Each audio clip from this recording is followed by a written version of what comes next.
In this example, once more, we're going to be using some properties of determinants to evaluate the determinant of the 3 by 3 matrix.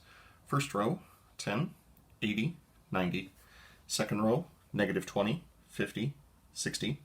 And the third row, 30, negative 70, 50.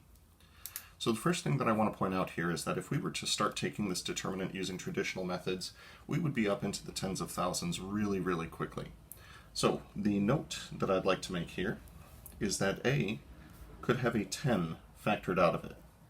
And if we factor out a 10, the numbers become much more reasonable for us to try to work with. So that would be 1, 8, 9, negative 2, 5, 6, and 3, negative 7, 5.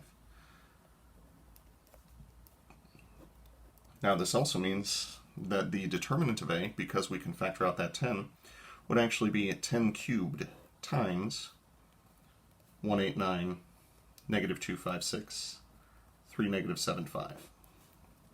Now the reason that it's 10 cubed is you can think of applying the elementary row operation of factoring a 10 out of each row. And because you factor it out a total of 3 times, that's why you're going to see a 10 cubed out here. So for the time being, I'm going to forget about the 10 cubed and I'm just going to worry about evaluating the determinant of 189, 256, 3, negative 7, 5. It probably wouldn't be too bad to just go ahead and do a cofactor expansion right now, but I am going to try to make this even quicker for us. I'm going to take 2 times the first row, add it to the second row. That'll become the new second row. That will have no impact on the determinant whatsoever. And then we'll do negative 3 times the first row, add it to the third row. That'll become the new third row. Once again, having absolutely no impact on the determinant whatsoever. So overall, row 1 is not changing. Double 1, add to negative 2.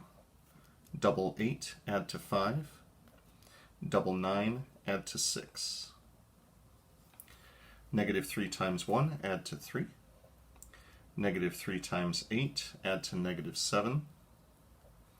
And negative 3 times 9, add to 5.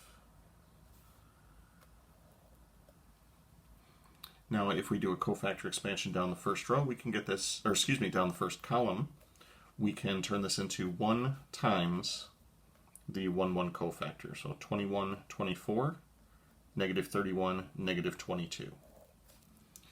Now, even this wouldn't be too bad at this point, but I think that we can make it even nicer by saying, let's take the first row, add it to the second row, and have that become the new second row. So overall, first row is staying the same, 21 times 24. And then 21 added to negative 31 will be negative 10.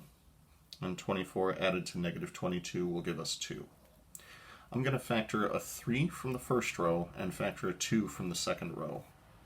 So 3 from the first row and a 2 from the second row would leave us with 7, 8 for the first row, negative 5, 1 for the second row. This seems pretty reasonable. Combine the 3 and the 2 to get 6. Then we'll do 7 minus 1, or excuse me, 7 times 1 minus 8 times negative 5. That's going to be 6 times 7 plus 40, so that's 47. 240 plus 42, that is 282. Now take into account that we have the 10 cubed from earlier. This allows us to draw the conclusion that this determinant is going to be equal to 1,000 multiplied by the determinant that we just got, 282, for a final answer of 282,000. I cannot imagine how much fun this would have been if we decided not to use this property. This would have taken quite some time, I do believe.